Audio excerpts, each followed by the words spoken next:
To move into our first official session of the day, our opening keynote with Korey Jarvis. Here to introduce Korey is Wes Cutting, Commercial Account Manager at RBC. Good morning, everyone, and thank you, Alexis. My name is Wes Cutting, and I'm a Commercial Account Manager here in Niagara with RBC. I want to welcome you all for joining us today, along with many of my RBC teammates. We are proud to partner with the Niagara Chamber today as a networking sponsor. I know that my colleagues and I look forward to participating in the conference today and look forward to connecting with many of you during the networking sessions. We are also pleased to present two keynote speakers as part of today's conference. And it is my pleasure to introduce you to our first RBC Olympian Korey Jarvis. After a 13-year career of international wrestling, Korey Jarvis, RBC Olympian, retired from wrestling in 2020. Korey is from Elliot Lake, Ontario, and represented Canada in the heavyweight category at the 2016 Rio Olympics, where he finished 8th. He was also the 2014 Commonwealth Games champion and two-time Commonwealth Games silver medalist in 2010 and 2018. At the Pan American Games, Korey captured silver on home soil in Toronto in 2015 and bronze in Lima in 2019.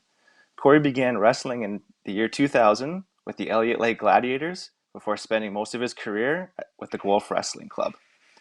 One of the coolest stats for Korey is that he had a run of over 6 years where he didn't lose a single match to any Canadian.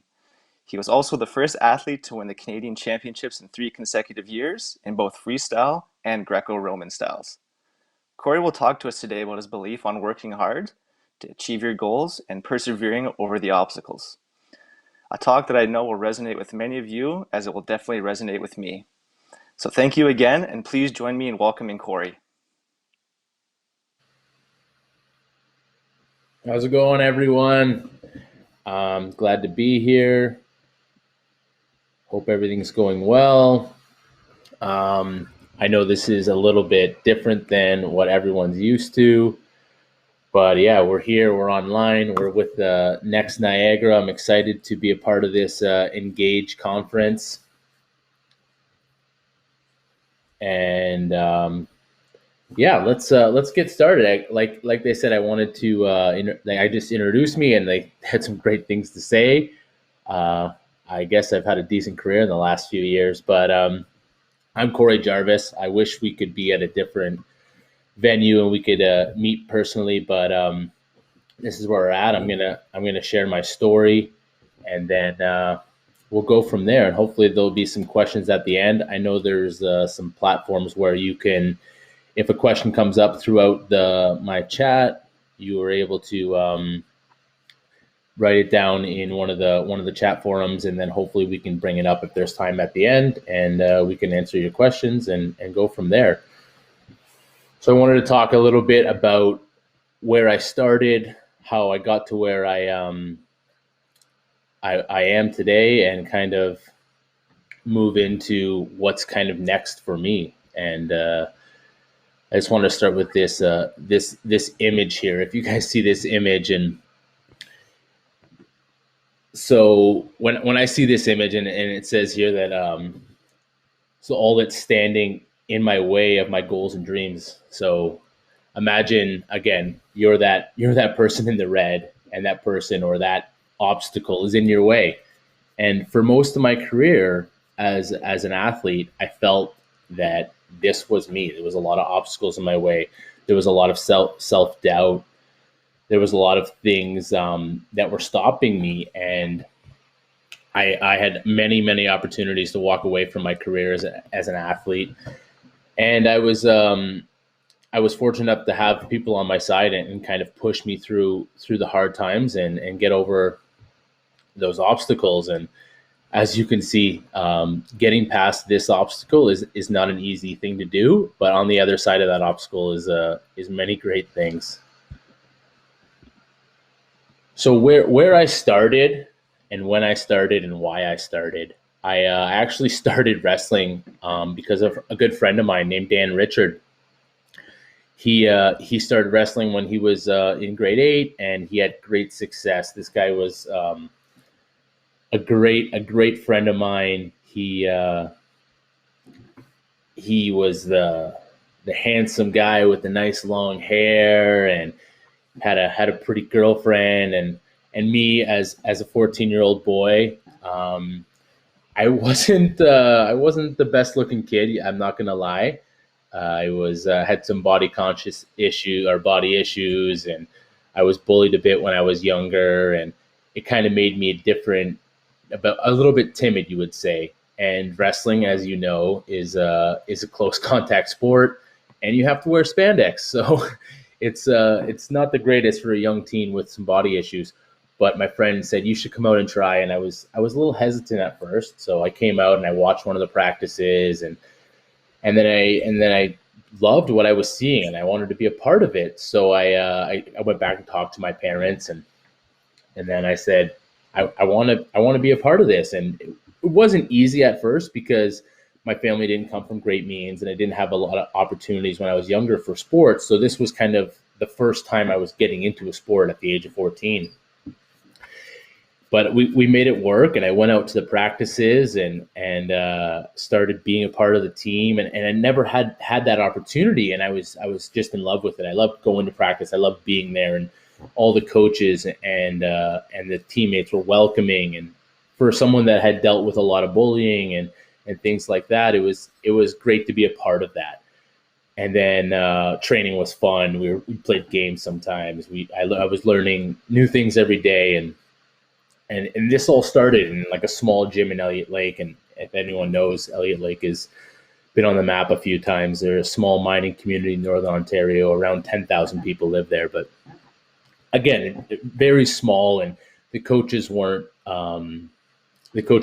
technically sound. They all wrestled a little bit in high school, and they were kind of just giving back and doing what they could. And I was so grateful for it. But practice was amazing. And then it came time to like actually start like competing and wrestling and traveling a bit. And we lived in Northern Ontario, and we had to travel a lot for wrestling because a lot of tournaments didn't happen there. So we'd have to come down to Southern Ontario a lot of times, and long bus trips. But again, that was part of the fun, right? And then we did that probably 3 or 4, maybe even 5 times that first year of on the wrestling team. And we'd always travel down and stay at a hotel. And it was just so much fun to be a part of that. But wasn't the fun part wasn't when I went to wrestle my matches. I was getting my butt kicked so many times. And I just couldn't get the courage, or I don't know what it was lacking. But that first year didn't go very well for me. We probably traveled 4 or 5 times and wrestled maybe 15 matches, and I scored 0 points and won 0 matches. So that was a tough start for my career. And then it was over. The season had ended, and we had taken the summer off, and I kind of didn't really think too much about it. But again, then I was still in contact with the coach, and I was saying, like, he's like, oh yeah, we're having wrestling sign up soon. And no one expected me to come back. I could have easily walked away at that point.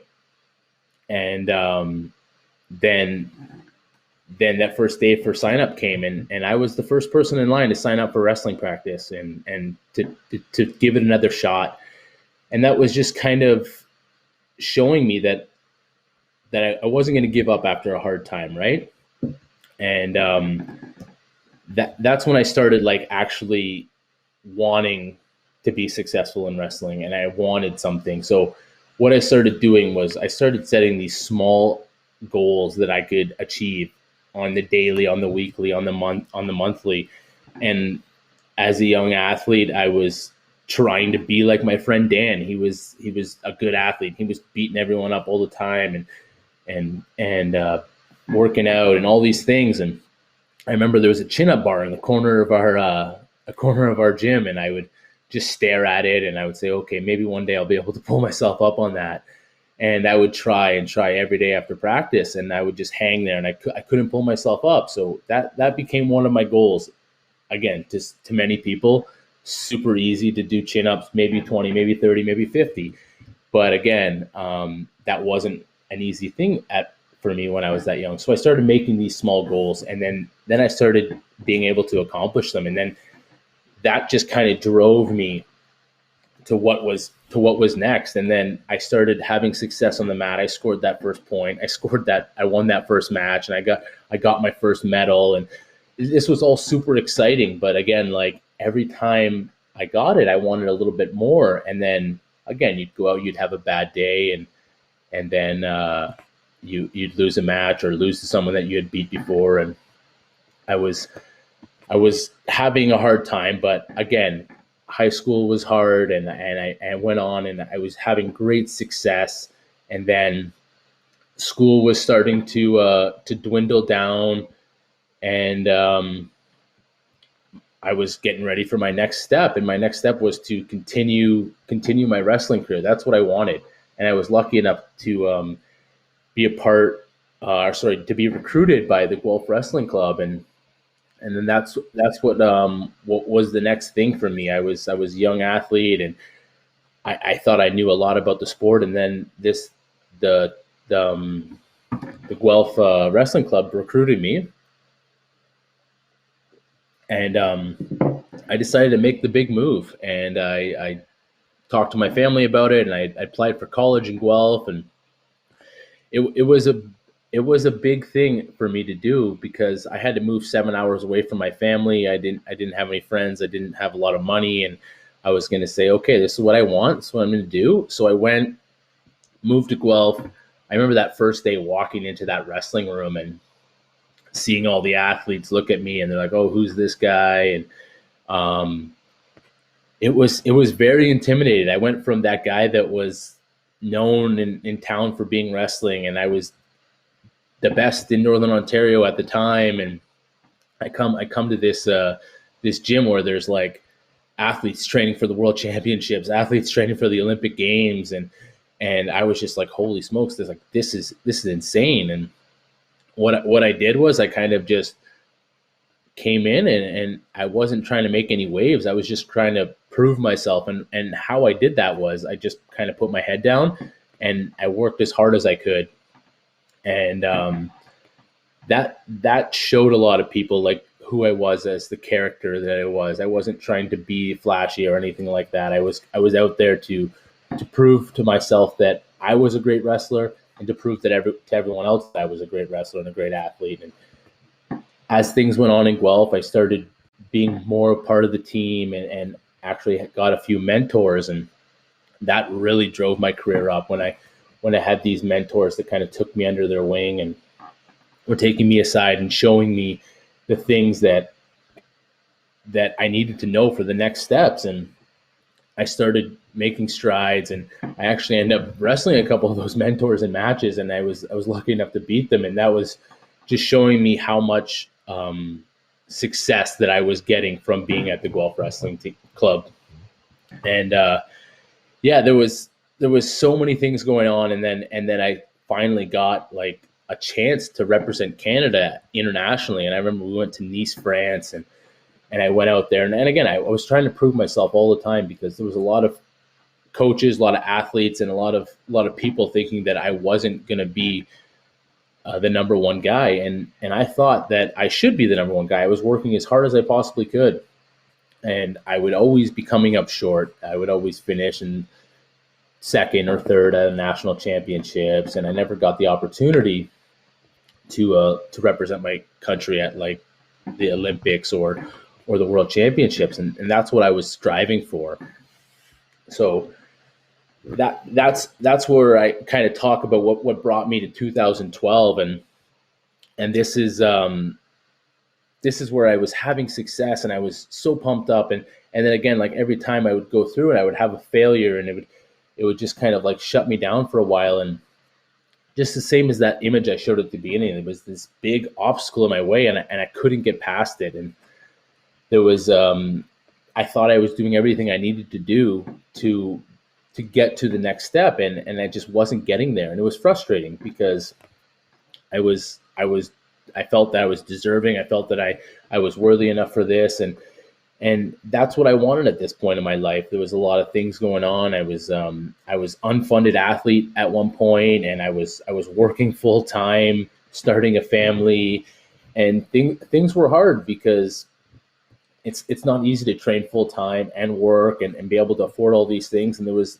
times where I'd go to practice and people would say, like, I'd come to practice and I'd be frustrated because a lot of things were going on at work and I was tired for practice, and I was just like, I was slacking a bit, and people saw this and they talk to me and they kind of say that you're going to regret this if you don't push on. Right. So it came to time to try to make the 2012 team. And I was so ready. And like they had said at the intro, I was a Greco-Roman wrestler and a freestyle wrestler. And I trained as hard as I could. Freestyle was my passion, but I also did Greco. And I was lucky enough to win the Olympic trials for Greco-Roman in 2012. And I wanted to go for freestyle, but this was an opportunity that I seized, and I went forward and I did everything I could, and I won the Olympic trials, and to go to the Olympics was my goal. And I took 4 years of my life to make this, and we had to go down to Kissimmee, Florida, to wrestle in a competition. It was the Pan Am qualifier, and I went down, and I was so ready to be a part of this and to make the team. And we went through, and it was my first match, and I won my first match, and all I had to do was get to the finals of this tournament, and I would become an Olympian. And it was the semifinals, and I was wrestling this guy from Colombia, and I put it all on the line, and I was 30 seconds left in the match, and he was up by 1 point, and the winner of this match was going to the Olympics in 2012. And I got him down on the mat, and time was going out, and I wrapped my arms around his chest, and I end up rolling him over and exposing his back to the mat. And the referee threw up 2 points, and the buzzer went off, and I jumped up, and I was so excited. And in my eyes, I just won the match, and I had made the Olympic team. And then the referee came on and said that there was a challenge, and the other opponent's coaches challenged that the time had ran out. So they went back and watched the video, and they reviewed, and they had actually the head referee from the tournament come over, and he made the final decision. And the decision was that the time had gone out as I turned him. And in that moment, I went from being the Olympian to getting third place. And I didn't make the Olympic team in 2012. And that was a huge failure for me at that time. And then what came was 2016. I took time away from the mat. I just kind of left wrestling before that. And I said, okay, I'm done. I don't want to compete anymore. And then there was, again, like I said, there was mentors and people in my corner that pushed me to be the best athlete I could. And my coach came to me and said, you got to come back. And this was like late in the summer of 2012. And I decided that I was going to come back. And this is when I decided to move up to heavyweight. And I came back. In the first tournament I wrestled, I had to wrestle the national champion of Canada, my first match back. And I remember my coach came to me and said, don't worry about the pressure. Don't worry about the outcome. Because I always worried about the outcome, if I was going to win or if I was going to lose. And I always worried about the outcome. And he just said, you know what you're doing. You know how to wrestle. Go out there and perform at your best, and don't worry about the outcome. Just do what you do and do what you love. And I went out there and I wrestled that national champion, and I beat him. The first time I ever wrestled him, I beat the heavyweight national champion from Canada. And that kind of put me in a different mindset where I thought I was training the hardest I possibly could. I thought I was doing my best. And what I needed to do was I needed to make several small changes. And those small changes is from 2012 to 2016 were the difference maker for me. And that was what happened with my career. I made slight small changes, and this pushed me to the next step. And for you guys that are starting out, there's going to be ups and downs. There's going to be bad times. And I had times where I could easily quit and no one would have been upset with me. But again, I wanted this and I wanted it real bad. So from that day, and I came back in 2012, like they had said at the beginning, I didn't lose a match in Canada for 6 years. I was outstanding wrestler for Canada for two consecutive years. And I represented Canada at 3 Commonwealth Games, 3 Pan Am Games. And again, I was counted out in 2016 still, but I worked my butt off and I made the team in 2016. And it was a dream come true because my hard work showed that I was ready for this. And I kind of, to myself, was showing that I was going to prove these people wrong. And that's what I did. And I was successful. And then again, what I wanted to kind of end it with here was off the mat. I had great success and I got past those barriers. And again, what's next? Like life after sport. There's a lot of things that happen, and you see a lot in the media about people retiring from sport and having difficult times. And I'm kind of doing the same thing that I've always done in my career. I'm trying to do stuff that is outside of my control or outside of my comfort zone. And the things that the pandemic that we're living in, there's obstacles right now in front of everyone. And you can see it firsthand today. This should be an in-person conference, and we should be able to meet and talk. But again, like this, you have to be prepared for the things that are outside of your control or outside your comfort zone. And that's exactly what I'm doing. And after my career, I've decided to go back to school, and I was never good at school. And this is where I'm pushing myself still past the boundaries of comfort and trying to better myself and always moving forward. This is what's going to make me successful is going outside my comfort zone and being the best person I could be, and not so much trying to prove people wrong like I did in my wrestling career, but more trying to help myself and better myself and go after those small goals that I still started with that day in the Gladiators gym, doing that chin up, and again, building up on those goals to eventually be successful in my next career, as in when I finish school and move on. So again, I've had some very, very hard times in the sport, and I've had some ups and downs. I've had people that have counted me out, and again, I was the one that was in control of my destiny, and I proved them that I could be positive, and I could be the one that's getting my hand raised at the end of the day. So I know we're kind of running short on time here, and I know we got some time for questions. I don't know if anyone had some questions that they put in the chat, or we could. I know we had a few questions that we had talked about before, but yeah, I hope that you kind of engaged a little bit with that. It was a little quicker than I would have liked, but it's all good. We're still doing it, and let's see if we have any questions. That's awesome. Thank you so much, Korey, for talking to us about your journey and your comfortability with failure and perseverance and new beginnings. So yes, as Korey mentioned, if you have a question, feel free to pop that in the live event chat now, and he is happy to answer that. So first question coming through: did you ever have people who were close to you try and discourage you away from pursuing your career in wrestling? And if so, what was your response?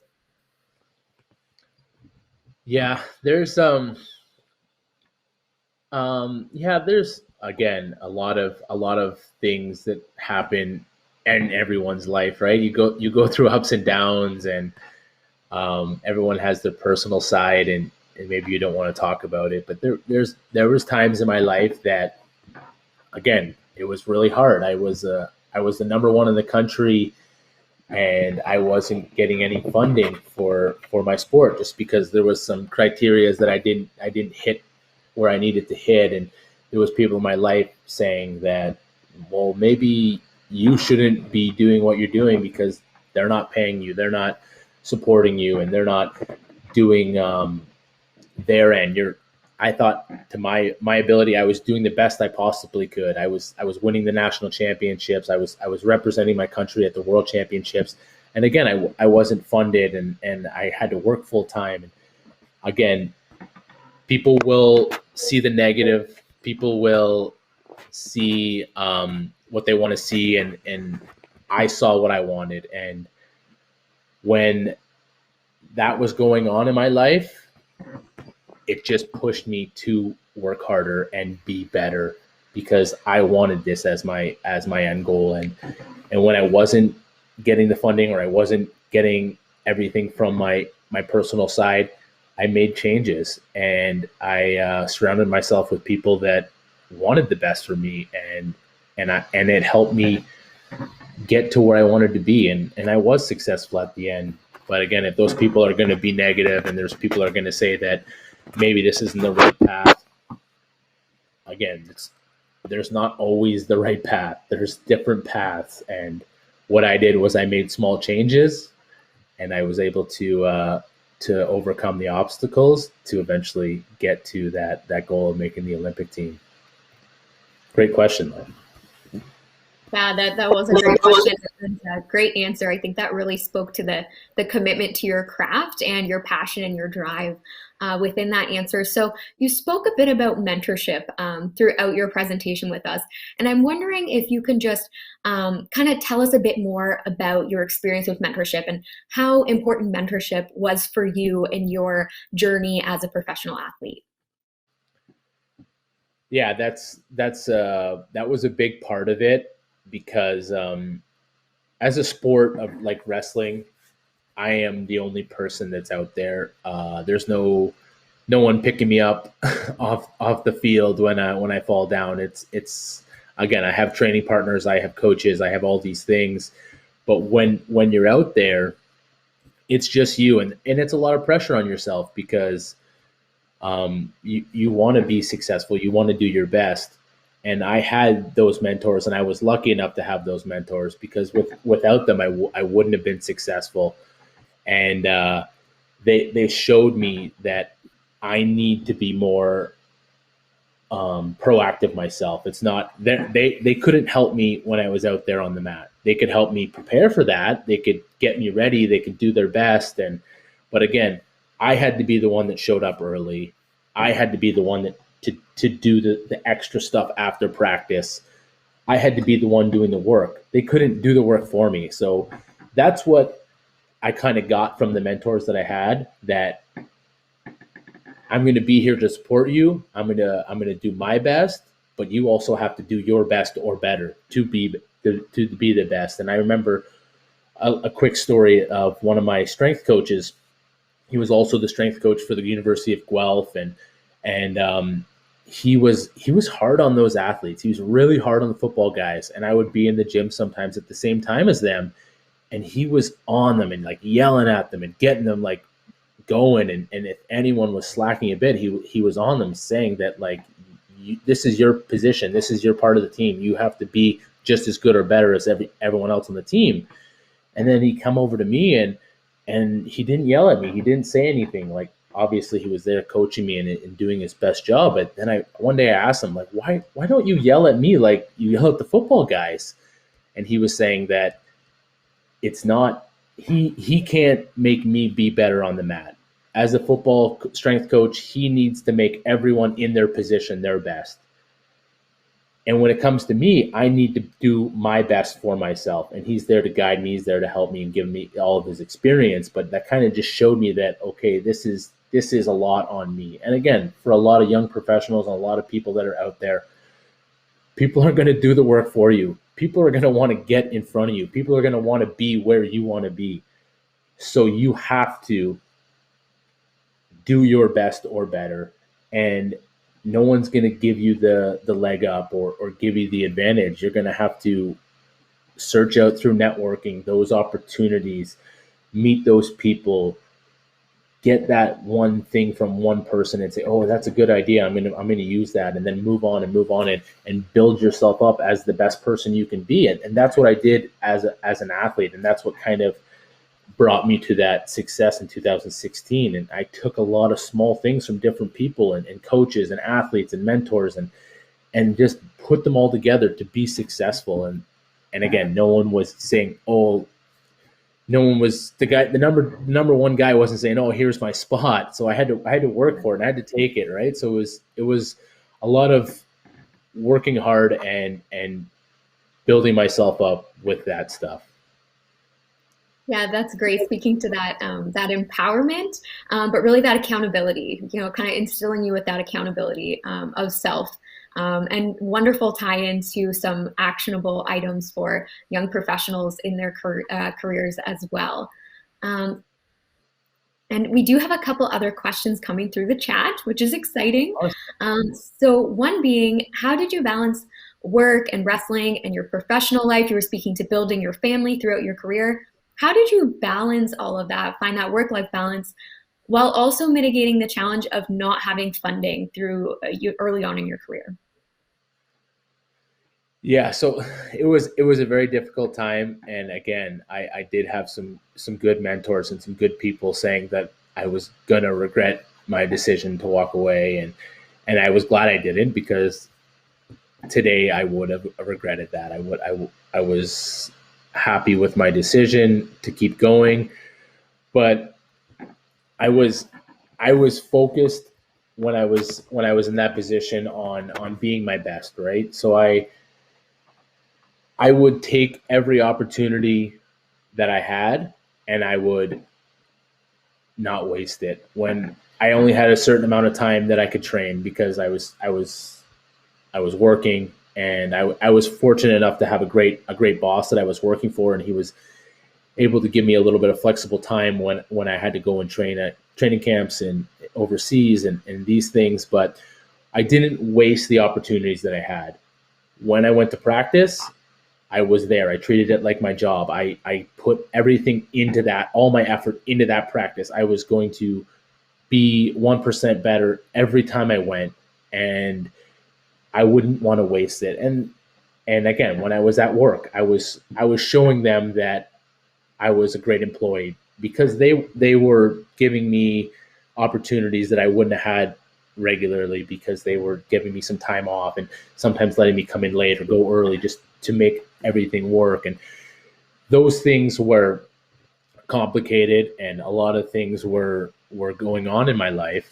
But again, working with the time, giving my best effort every time I had an opportunity to train, that's what made me get to that stage, was not wasting those times when I did have the opportunity to give my best in wrestling. And then when I was at work, it's not like I was slacking off and wasting time there either. I was putting in as much effort as I could all around, and it did show, and I was successful and eventually got the funding. And so how it worked with the funding, I had to be top 8 in the world. And again, that's not an easy thing to do, but yeah, that's what had to happen. And I was successful in that aspect. So once I did get the funding, I was able to work a little bit less and train a little bit more, and again, have some little bit more success. Thank you for illustrating that for us, and speaking again to your perseverance and optimizing your time and your drive. This next question speaks a bit to the situation, the pandemic that we're in currently. So have you spoken with any other Olympians who have been affected by the pandemic, especially those who were expected to compete in the Olympics in 2020? What advice would you give them? Oh, that's a tough question. I'm currently not training. Like they had mentioned, I retired in 2020, but I follow the media, and I follow some of the stories of some athletes, and it's been a crazy time. And I know that some people haven't qualified and are expected to qualify, and hopefully there'll be some last minute challenges that they'll have to overcome and to be a part of the games. But again, all that you can do right now is be the best you, right? So you can't change everything, and they're not going to bend the rules for one person, and they've set the rules, and they've made the rules. So it's a challenging time for everyone, and I know that I don't envy them at all being in the position that they're in, and kind of everyone is in an unknown world, right? We don't know what's coming next. We don't know what's going to happen next week, and those are challenging times. So what they can do, and in my eyes, if I had given this advice, is to be the best person you can be. Try everything you can to be ready and prepared, because you could get your shot. This could be, you could still have your opportunity. So I would say that be prepared, be positive, and don't waste the time that you have. I love that line. All you can do right now is be the best you. And I think that is such great transferable advice for everyone tuning in here today, as well as those athletes that you just mentioned. So it looks like we have time for about one more question. And this final question is, what kind of connection do you see between personal fitness and career success? Again, that comes down to a lot of time management and how much time you're putting into yourself and how much time you're putting into your career. And I know that when I was full-time training, I had to balance a lot of things. I have a family and I have other things in my life. I'm trying to be successful in career, and I was trying to be successful in sport, and I had to balance that all out, right? And again, my coaches would always say I was training with a lot of university athletes, and they're in school full time, and they're trying to train full time, and they're trying to achieve their goals, whatever it is, if they want to be a provincial champion, national champion, or eventually one day an Olympian. Everyone has a different path and a different success they want to feel. So for them, again, maybe it was exam week and they were stressed out, but again, going to that practice and getting away and just focusing on something different for an hour and a half. And I feel like that always resets your mind. And I know it always did for me was to go and train really hard and then kind of reflect on what's going on and then prepare myself for what was next. So I think a good life balance with career and like health is always important. That's awesome. And Korey, I know you and I spoke about the awesome opportunity after a conference to go up to a speaker and, thank them for their time and maybe ask them a question you didn't feel comfortable to ask in a public forum. And just for those who may be, sitting there with a question that they want to ask you, are they able to reach out to you after this event? And if so, how can they get in touch with you to do that? Yeah, for sure. I've hopefully, I'm not sure if you guys follow Next Niagara. I was posting on there and promoting the stuff. I'm always open to chat with people social media or via email, or if my email is koreyjarvis86@gmail. I'm sure if you wanted to get my information from anyone at Next Niagara, they're happy to pass it along. I would love to answer a question or chat or anything like that, because I know that I had a difficult time in a lot of parts of my life, and I know I had some great people that helped me through and were able to kind of guide me on where I needed to go, and it's always nice to have a friend just to chat with sometimes, right? So if you have some questions or if anything you want to just throw me an email or anything like that, I'm more than willing and happy to answer your questions or maybe just chat about it. So thanks for having me. It was great to be a part of this event. I hope you guys have a wonderful day. I know it's just starting and it's going to be great. Well, thank you so much, Korey, for your time and your energy and sharing your story with us. We really do appreciate it. And this was a really great start to our agenda. And for everyone tuning in, all of our attendees, we will now move into our breakout sessions. So we really hope that you enjoy the day. Thank you again to DDL and Co. and the Niagara Community Foundation for their support. And our main stage will be open again at 12 p.m. with a demo from Oddbird and Oddbar that you're not going to want to miss. Enjoy your day, everyone.